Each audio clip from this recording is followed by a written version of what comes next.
Salut à toutes et à tous les amis, j'espère que vous allez bien. Aujourd'hui nous sommes le vendredi 19 avril 2019 et je vais en profiter pour faire une vidéo par ce beau temps pour vous parler ou vous présenter un arbre fruitier. Il s'agit en l'occurrence d'un pommier. Alors il est plutôt nain, donc je l'ai planté justement par rapport à sa taille, dans le sens où je n'ai pas beaucoup d'espace dans le jardin. Et j'ai surtout apprécié en le voyant en Belgique chez un ami son fruit, surtout la qualité et le goût du fruit. Alors donc il s'agit d'un pommier de la variété Rosette. Je vais vous montrer l'étiquette. Donc je l'avais acheté sur internet tout simplement. Voilà, donc il a pratiquement 3 ans. Dans la première année il m'a rien fait. L'année passée il m'a fait quelques fruits. Et cette année, donc en termes de floraison, c'est vraiment un spectacle, puisque l'année passée il y avait peut-être le quart du nombre de fleurs. Donc ce sont des fleurs de ce type, je vais vous le montrer de cette manière, très mellifères, vous voyez, et qui ont la particularité d'être très odorantes. Elles ont une très bonne odeur. Ça ressemble un peu à l'odeur du jasmin. Voilà, en termes de bouquet de fleurs, vous voyez, pour sa taille, il est très productif. Par contre, les fleurs sont très fragiles, dans le sens où lorsque le vent souffle, il y en a pas mal qui s'arrachent, qui tombent. Ce qui m'est arrivé l'année passée, puisque pas mal de fruits, donc de fleurs plutôt, ont disparu suite à des passages de vent, on va dire, assez forts. Voilà, là c'est en phase finale, ça va devenir un fruit. Donc on continuera cette vidéo lorsque les fleurs passeront donc en fruit tout simplement. Voilà, nous sommes le 29 juillet 2020. Donc je reviens vers le pommier, dont pas mal de pommes sont tombées. Oui. Et quelques-unes ont été consommées bien sûr. Donc on va récolter quelques-unes pour voir ce que ça donne. Vas-y, ramène le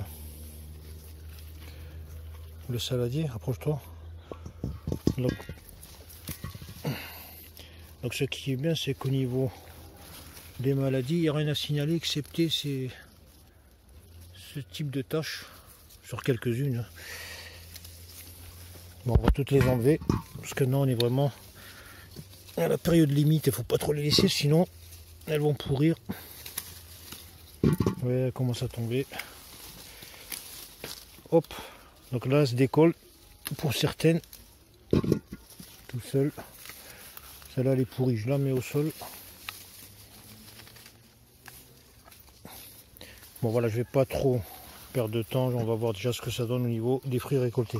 Je vais vous montrer à quoi ressemble avant de commencer. Donc en termes de calibre, on est sur des pommes de diamètre variable, ça va à peu près de 6 cm jusqu'à 9-10 maximum pour les plus grosses, mais en moyenne on est sur du 75 mm. Donc ce sont des pommes à chair ferme, elles sont vraiment dures. Voilà, ressemble à ça, toujours rosé de cette manière.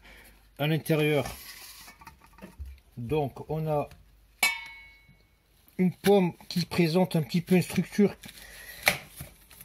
une chair qui ressemble un petit peu aux betteraves Chioggia. Donc elle est tachetée, pas entièrement, mais ouais, ça ressemble à ça. On va allumer la lumière, peut-être qu'on verra mieux.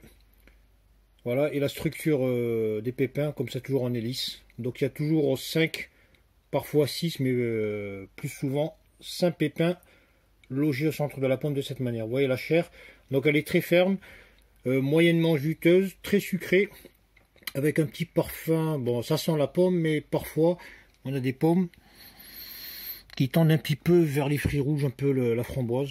Voilà, sensiblement, pas très fort. Voilà, concernant donc la pomme.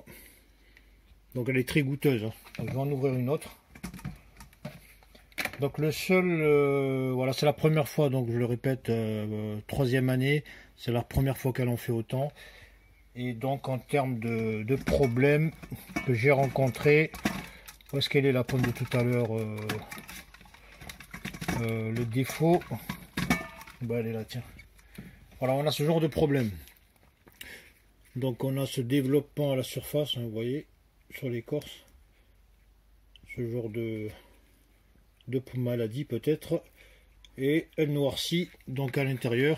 Voilà, sur quelques-unes des pommes, ça représente peut-être 2-3% de la totalité de la production. Donc je ne sais pas c'est quoi, si vous savez à quoi correspond ce type de défaut, n'hésitez pas à partager. Voilà pour le reste, franchement elles sont très bonnes, juteuses. Voilà, fermes, croquantes. On va goûter, je vais vous donner un peu de sang. Et voilà donc la troisième année elle se produit. Très très bonne. Voilà, donc si vous recherchez un petit pommier qui ne prend pas de place dans votre jardin parce qu'il est nain, relativement productif comme vous l'avez vu, donc n'hésitez pas, c'est la variété de pommier Rosette que vous trouverez très facilement sur internet. Je vous remercie d'avoir suivi cette vidéo et à très bientôt les amis.